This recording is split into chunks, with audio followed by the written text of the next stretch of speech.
പ്രദീപ് സാറേ, എന്താണ് ഈ കമ്മ്യൂണിസ്റ്റ് പ്രത്യയശാസ്ത്രം? ഭൗതികവാദം, അതായത് വിഗ്രഹാരാധനയിൽ ഒരു വിശ്വാസവുമില്ല, വിഗ്രഹാരാധനയെ പൂർണ്ണമായി തള്ളിക്കളയുന്നു, ദൈവമില്ല. ഇതൊക്കെ തന്നെ മനുഷ്യനെ മയക്കുന്ന കറുപ്പാണ്.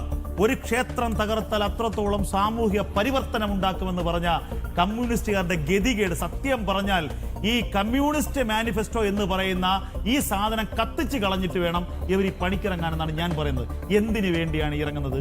എവിടെയാണ്? അപ്പോൾ ഞാൻ ചോദിക്കുന്നത്, ഈ കമ്മ്യൂണിസം എന്ന് പറയുന്ന, അല്ലെങ്കിൽ ദസ് ക്യാപിറ്റൽ എന്ന് പറയുന്ന അതെല്ലാം അവസാനിച്ചു.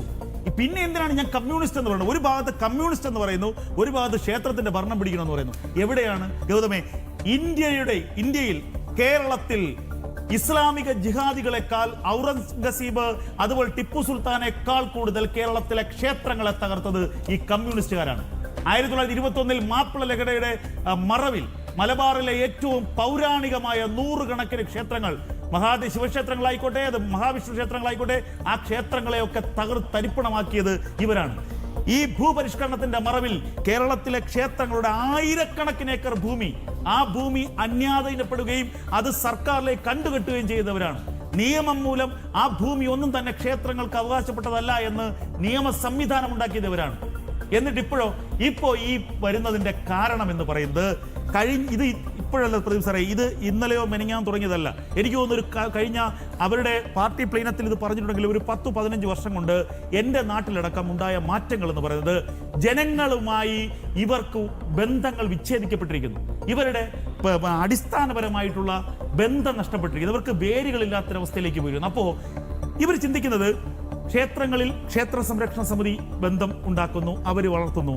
അതുപോലെ തന്നെ ക്ഷേത്രങ്ങളിൽ പ്രാദേശികമായ കമ്മിറ്റികൾ ഉണ്ടാകുന്നു. എങ്ങനെയാണ് ഇത് വരുന്നത്? ഞാൻ 10-26 വർഷമായിട്ട് ഞാൻ ഒരു ക്ഷേത്രത്തിന്റെ ഭാരവാഹി നിലയ്ക്ക് ഞാൻ പറയാം, നമുക്കൊരു ക്ഷേത്രത്തിന്റെ ഭാരവാഹി നിൽക്കുമ്പോൾ നമുക്ക് ആ സമൂഹത്തിൽ വലിയൊരു വിലയാണ്, നമുക്കൊരു വലിയ ബന്ധമാണ്. നമുക്ക് ഏത് വീട്ടിലും നമുക്ക് കയറി ചെല്ലാം, അവർ നമുക്കൊരു സ്വീകാര്യത തരുന്നുണ്ട്.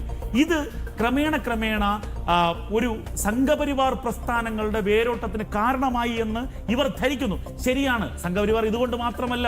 പക്ഷേ സംഘപരിവാറിന്റെ വളർച്ചയുടെ ഒരു ഭാഗം ക്ഷേത്രവുമായും ഈ പറയുന്ന മതപരമായ ചടങ്ങുകളുമായും ഈ നമ്മുടെ വിശ്വാസ സംവിധാനങ്ങളുമായി ചേർന്ന് നിൽക്കുന്നത് കൊണ്ട് കൂടിയാണ്. അപ്പോൾ ഇവർ ചിന്തിക്കുന്നത്, ഒരു ദിവസം രാവിലെ അമ്പല കമ്മിറ്റി പിടിച്ചെടുത്താൽ ആ പ്രദേശങ്ങളിലെ ജനങ്ങളെ എല്ലാം നമുക്ക് വരുതിയിലാക്കാം. ഇതാണ് പ്രധാനപ്പെട്ട ഒരു കാര്യം. അതായത് തങ്ങളുടെ നഷ്ടപ്പെട്ടു പോയ ചവിട്ടി നിൽക്കാനുള്ള മണ്ണ് തിരിച്ചു പിടിക്കാനുള്ള കുടിലതന്ത്രം ഒന്ന്, ഈ ക്ഷേത്രങ്ങളുടെ മറവിൽ കൊള്ളയടിക്കാനുള്ള തന്ത്രം. ഞാൻ ചോദിക്കട്ടെ, ആറ്റുകാൽ ക്ഷേത്രം പിടിച്ചെടുക്കാനുള്ള ശ്രമം നടന്നില്ലേ? ശ്രീപത്മനാഭസ്വാമി ക്ഷേത്രം പിടിച്ചെടുക്കാനുള്ള ശ്രമം പിണറായി സർക്കാർ നടത്തിയില്ലേ? ആറ്റുകാൽ ക്ഷേത്രം, കരിക്കകം ക്ഷേത്രം, ഇങ്ങനെ പല ക്ഷേത്രങ്ങളും പിടിച്ചെടുത്ത് സർക്കാരിന്റെ ഭാഗമാക്കാൻ ഇവിടെ 100 കണക്കിന് ക്ഷേത്രങ്ങൾ ഇന്നുമുണ്ട്. ആ 100 കണക്കിന് ക്ഷേത്രങ്ങൾക്ക് ഒരു നേരത്തെ നിത്യവൃത്തിക്ക് നിവൃത്തിയില്ലാത്ത ക്ഷേത്രങ്ങളുണ്ട്. അവിടുത്തെ പൂജാരിക്ക് ശമ്പളം കൊടുക്കാൻ പറ്റാത്ത ക്ഷേത്രമുണ്ട്. അവിടെ കാട്ടുപൂ പറിച്ചുകൊണ്ട് ആ പൂ വെച്ച് പൂജ ചെയ്യുന്ന ക്ഷേത്രങ്ങളുണ്ട്. ഒരു പിടി അരി ആരെങ്കിലും കൊണ്ടുകൊടുത്താൽ അതിട്ട് നിവേദ്യം വെച്ച് ഭഗവാന് നിവേദിച്ച് അവിടെ നിത്യപൂജ നടക്കുന്ന അമ്പലങ്ങളുണ്ട്. ഈ അമ്പലങ്ങൾ എന്തുകൊണ്ട് ഈ കമ്മ്യൂണിസ്റ്റുകാരൻ ഏറ്റെടുക്കുന്നില്ല?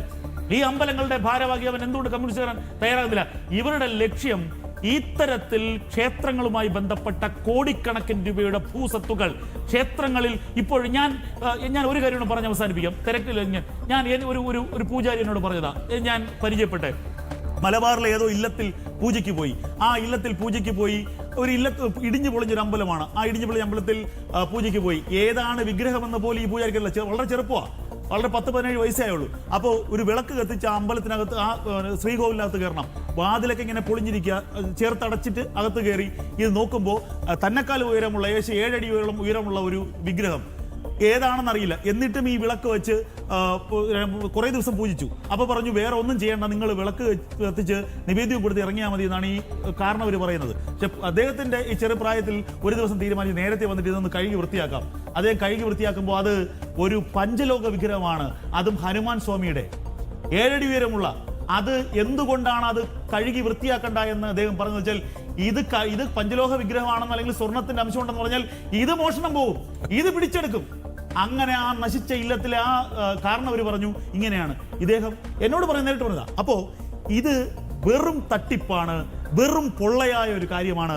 ഗതികെട്ട അവസ്ഥ എൻ്റെ നാട്ടിലും ഇപ്പോൾ ഒരുവിധപ്പെട്ട അമ്പലങ്ങളൊക്കെ തന്നെ ഉപദേശക സമിതി എന്ന പേരിൽ ഇവർ പിടിച്ചെടുക്കുന്നുണ്ട്. ഉപദേശക സമിതിയിൽ കയറിയിരുന്നുകൊണ്ട് ഞാൻ ചോദിക്കട്ടെ ഗൗതമി, ഇതിനകത്ത് ഒരു വിശ്വാസവുമില്ല, ഭഗവാനിൽ വിശ്വാസമില്ല, ഹൈന്ദവ വിശ്വാസമില്ല, വിഗ്രഹ ആരാധനയിൽ വിശ്വാസമില്ല, പിന്നെ ഇവന്മാർ എന്താണ് അവിടെ ചെയ്യുന്നത്? ലെനിന്റെയും കാർൽ മാക്സിന്റെയും വിഗ്രഹമാണ് ഇരിക്കുന്നത് വേറെ പൂജിക്കാൻ. ഒരു കാര്യം കൂടെ ഞാൻ പറഞ്ഞ് അവസാനിപ്പിക്കാം. കാര്യങ്ങൾ നിരവധിയുണ്ട്. ഈ ക്ഷേത്രങ്ങളെ എത്രമാത്രം അവർക്ക് വിശ്വാസമില്ലാത്തതിന്റെ ഒരു ഉദാഹരണമുണ്ട്. ക്ഷേത്രങ്ങളുമായി ബന്ധപ്പെട്ട് തിരുവിതാംകൂർ ദേവസ്വവുമായിട്ട് ബന്ധപ്പെട്ട് ഈ മതപാഠശാലകളുണ്ട്.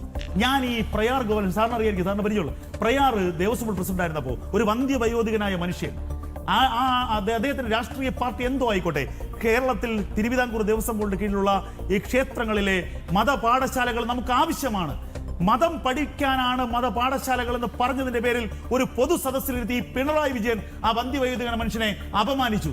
അന്നും അദ്ദേഹം പറഞ്ഞത്, ശബരിമലയിൽ ശ്രീ അയ്യപ്പനാണെങ്കിൽ ഞാൻ അയ്യപ്പനാണെന്ന് തന്നെ പറയും, അതുപോലെ മതപാഠശാല മതം പഠിപ്പിക്കാനുള്ളതാണെങ്കിൽ അത് തന്നെ ഞാൻ പറയും. എന്തുകൊണ്ട് മദ്രസ അധ്യാപകർക്ക് 10,000 രൂപ ശമ്പളം, പെൻഷൻ, അതിൽ പ്രസവാനുകൂല്യം 15,000 രൂപ, മക്കളുടെ വിവാഹത്തിന് 15,000 രൂപ, മക്കൾ പ്രൊഫഷണൽ കോഴ്സ് പഠിക്കണമെങ്കിൽ സർക്കാർ ഫ്രീ ആയിട്ട് പഠിപ്പിക്കും. എന്തുകൊണ്ട് മതപാഠശാലകൾക്ക് ഇങ്ങനെ ഒരു ഓണറേറിയം കൊടുക്കാൻ കഴിഞ്ഞിട്ടില്ല? ഓണറേറിയം കൊടുക്കേണ്ട, പൈസ കൊടുക്കണ്ട. ഈ മതപാഠശാലകളിലെ വിദ്യാർത്ഥികൾ കൊടുക്കുന്ന 25-50 രൂപയും കൊണ്ടാണ് ഈ മതപാഠശാലകളിലെ അധ്യാപകരെ കൊടുക്കുന്നത്. ആ മതപാഠശാലകൾ നടത്താനുള്ള കൂത്തമ്പലങ്ങളും കൊട്ടിയമ്പലങ്ങളും വരെ അടച്ചുപൂട്ടി ഈ തിരുവിതാംകൂർ ദേവസ്വം ബോർഡിൽ.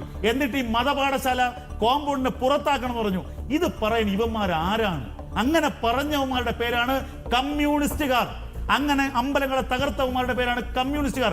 ഇവന്മാരാണ് ക്ഷേത്ര ഭരണം നടത്താൻ പോകുന്നത്.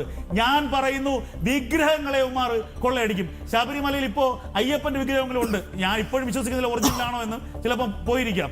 പക്ഷേ അവിടത്തെ അല്ലെങ്കിൽ ഈ ദ്വാരപാലകന്മാരുടെ പുറം ചട്ട മാത്രമേ പോയിട്ടുള്ളൂ എങ്കിൽ ഈ അമ്പലങ്ങൾ ഈ കമ്മ്യൂണിസ്റ്റുകാരെ ഏൽപ്പിച്ച കേരളത്തിലെ ഒട്ടുമുക്കൽ അമ്പലങ്ങളിലെയും വിഗ്രഹം വരെ വിൽക്കും, അവിടുത്തെ ഭൂസ്വത്ത് വിൽക്കും, അതിനെ കച്ചവട കേന്ദ്രമാക്കും. ഇവന്മാരവിടെ ജിഹാദി പ്രവർത്തനം നടത്തുന്നതിൽ യാതൊരു സംശയവുമില്ല.